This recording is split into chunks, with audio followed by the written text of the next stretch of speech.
एक घने जंगल में एक चिड़िया अपने दो नवजात बच्चों के साथ एक ऊंचे पेड़ पर बने घोंसले में रहती थी। एक दिन आसमान में काले बादल छा गए और बिजली कड़कने के साथ भयानक तूफान आ गया।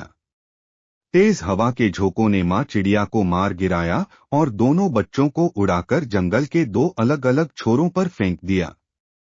इनमें से एक बच्चा एक ऐसी गुफा के पास गिरा जहां डाकुओं का एक गिरोह रहता था, जबकि दूसरा बच्चा कुछ दूरी पर स्थित एक शांत ऋषि के आश्रम के बाहर जाकर गिरा।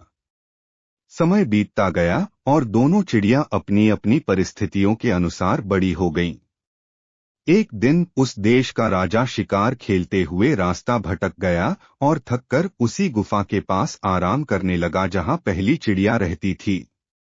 अचानक उसे पेड़ से एक कर्कश आवाज सुनाई दी, जल्दी आओ, कोई यहाँ बैठा है, इसे लूट लो और इसका घोड़ा छीन लो। राजा अपनी जान बचाकर वहां से भागा और भागते भागते ऋषि के आश्रम पहुंचा।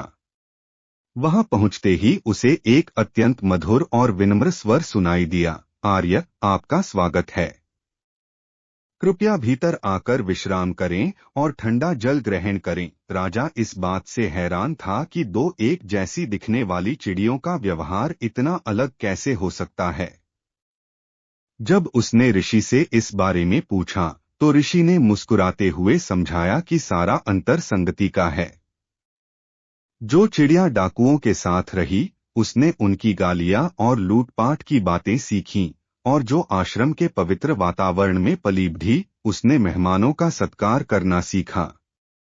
यह कहानी हमें यही सिखाती है कि मनुष्य अपनी संगति से ही पहचाना जाता है। जैसी हमारी संगत होगी, वैसा ही हमारा चरित्र और भविष्य बनेगा।